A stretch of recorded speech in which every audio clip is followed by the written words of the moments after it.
Hola, buenas tardes. Mi nombre es Tamarisela Yaiset Pari. Mi tutora es Laura Celia Ochoa Romo. Mi facilitador es Andrade Beristain. Fecha de entrega 9 de mayo de 2019. Proyecto integrador. Investigación de los derechos humanos. Tema: presunción de inocencia. Las etapas de la investigación. Método deductivo. Se basa en el estudio de la realidad y búsqueda de verificación o falsación de una premisa básica a comprobar, a partir de la ley general, pero no permite establecer generalizaciones o predicciones. Método hipotético deductivo. Las hipótesis deben ser comprobadas y falseadas mediante la experimentación. Método analítico. No estudia el objeto en realidad, sino en parte que luego articula a partir del análisis de la relación entre sí. Método sintético. Se reúnen datos que deben organizarse y ponerse a prueba para ser comprendidos a la luz de una hipótesis que se plantea como suposición. Método estadístico.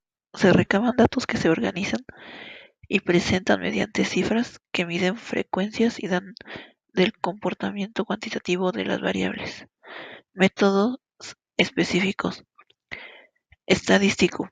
Se recaban datos para ser organizados y expresados en cifras o tasas. Observación. Los fenómenos son observados de manera sistemática y detallada para después analizarlo.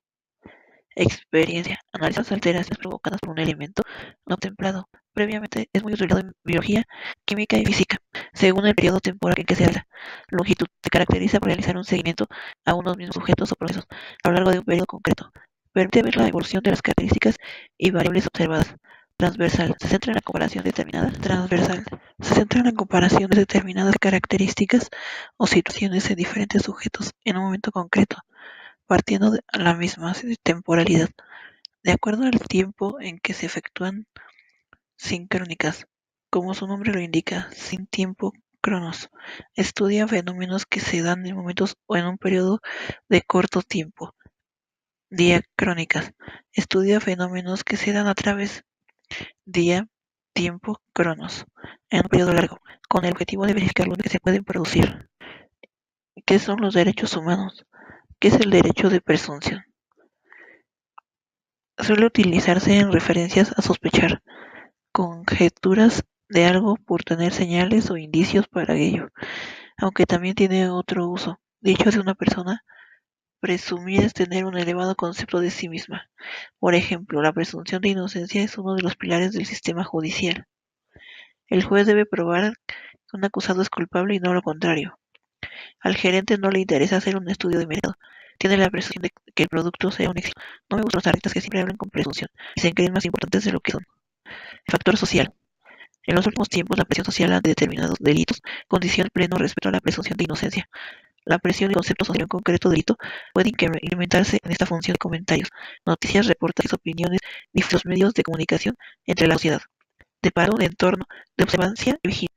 Comentarios sobre la experiencia al investigar las ciencias sociales.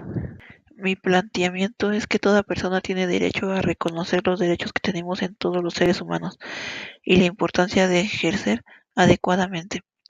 Aprecia la dignidad de una persona, considerando su libertad de comportarse tal cual es, de acuerdo con su voluntad, sus intereses y sus opiniones, sin tratar de imponer una determinada forma de ser y de pensar. Tenemos que darle la libertad de vencer su artesanía o producción y respetar sus ideales. La importancia de la investigación para poner soluciones a los problemas que detecta en tu comunidad. Es importante la investigación porque vivimos personas con ideas diferentes, costumbres y pensamientos. Entonces hay que convivir día a día con esas personas, pero como no queremos conflictos, tenemos que saber cuáles son mis derechos y los derechos de los demás, para que cada quien haga lo que corresponda. Y hay muchas personas que los desconocen. Tenemos que buscar información sobre la convivencia sin afectar a terceros. Si tenemos mascotas, tenemos que tener un lugar adecuado para ellos, no dejarlos en la calle para que anden ensuciando. Igualmente, si tenemos auto, estacionarlo, para ellos no dejarlos en la calle para que anden ensuciando. Por mi parte, me gustó mucho esta actividad, aunque se me complicó un poco, no desistí. El tema que elegí es el derecho de presunción. ¿Por qué elegí ese tema? Porque me interesó que hay gente que no puede comprobar su inocencia cuando está acusado injustamente. Esto pone triste, todos tenemos derechos y obligaciones, y nadie lo puede cambiar. Pese a esto, quiero ahondar en el tema de encontrar el derecho de presunción, que es inocente hasta que se demuestre lo contrario. Mi propuesta es que en la actualidad hay muchas maneras de difundir los derechos humanos, pues las mujeres son las que deben promover su derecho, ya que hay más mujeres asesinadas o en labores de calle, las cuales a veces son menores de edad. Podemos hacer esto con apoyo de los derechos humanos, donde nos informan sobre qué hay que hacer y no callar, y hacer valer los derechos. Hay niños que son golpeados, ellos también tienen derecho para no callar. En las escuelas, las maestras deben dar información de los derechos humanos. Muchas veces caen por miedo porque no hay suficiente información. Para eso, en los centros de comunitarios deben hacerse sus propagandas y viralizar toda la información en los refrescos o en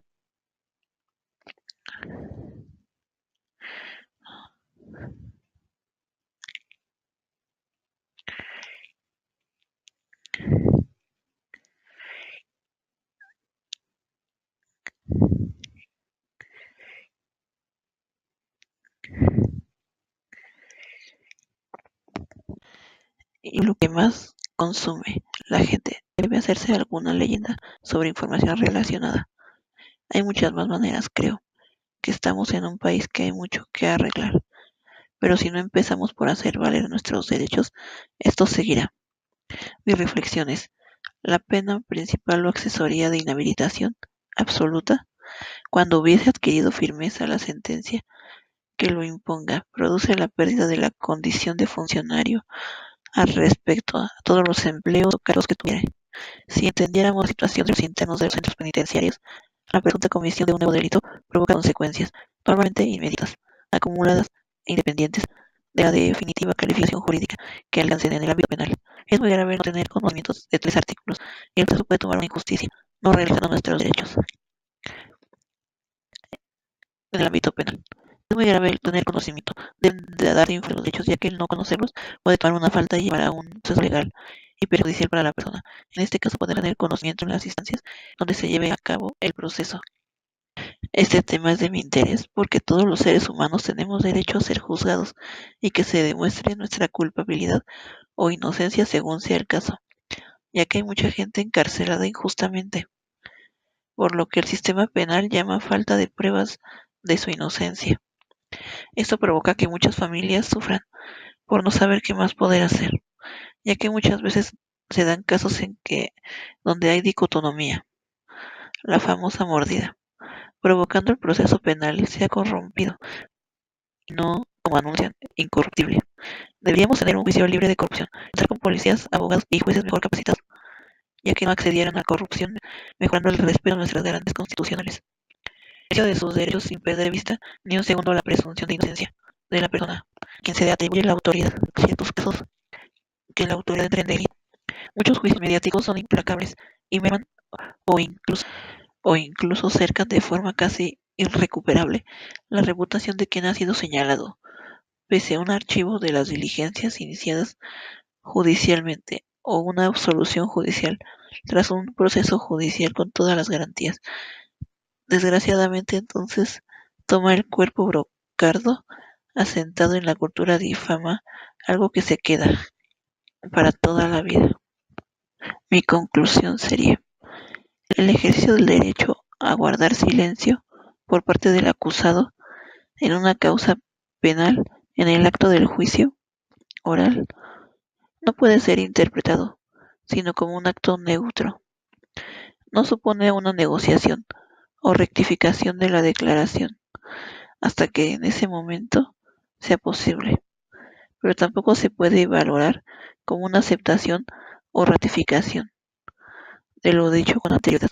Se trata del ejercicio de un derecho fundamental, al que no pueden anularse efectos negativos para su titular, con carácter automático. Esto no impide que si existen otras pruebas de cargo suficientes para acreditar el hecho y su intervención en él, de modo que pudiera entenderse que reclamar una explicación por su parte, su silencio pueda ser valorado como demostrativo, ya que y demostramos la inexistencia de esta explicación exculpatoria, pero aún en estos casos la prueba de cargo es independiente de la valoración del silencio. Esto sería todo. Gracias por su atención.